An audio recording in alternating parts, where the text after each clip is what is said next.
महिला आरक्षणावरून मुख्यमंत्री फडणवीस आणि मविया आमने-सामने, विधेयकावर चर्चा करण्याचं फडणवीसांचं आव्हान. तर फडणवीस सांगतील ती जागा आणि वेळ मान्य. सुळेंनी आव्हान स्वीकारलं. सर्व मुख्यमंत्री चर्चेला बोलावण्याचं प्रणिती शिंदेंचंही प्रत्याव्हान.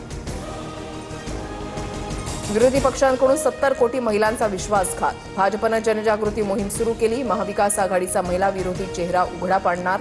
मुख्यमंत्री फडणवीसांचा हल्लाबोल. महिला आरक्षण विधेयकाच्या समर्थनार्थ मुंबईमध्ये उद्या महायुतीचा जनआक्रोश. जांभोरी मैदान ते वरळी डोम दरम्यान मोर्चा काढला जाणार. संध्याकाळी 6 वाजता मुख्यमंत्री फडणवीस संबोधित करणार. राहुरीकरांच्या विकासासाठी अक्षय कर्डिलेंना राज्याच्या तिजोरीचा बेरर चेक देतो. राहुरीमधील प्रलंबित मागण्या पूर्ण करणार. प्रचार सभेतून मुख्यमंत्री फडणवीसांचं आश्वासन. जिल्हा परिषद अध्यक्ष कुणीही झाला तरी जनतेच्या मनातील जिल्हा परिषद अध्यक्ष हा शिवसेनेचाच. साताऱ्यामधल्या सभेतून शिंदेंचा भाजप नेत्यांवर निशाणा.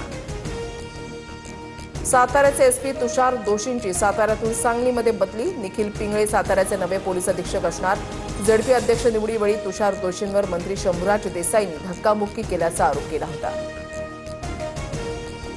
आम्ही ओबीसी नाही हे अजून कोर्टानं सिद्ध केले नाही. बनावट जात प्रमाणपत्र दिल्याचे आरोप चुकीचे. एमआयएम नगरसेविका सेहर शेखकडून स्पष्ट. वानखेडे स्टेडियमवरील उपस्थितीच्या पत्रकारांच्या प्रश्नावरून सेहर शेख भडकली.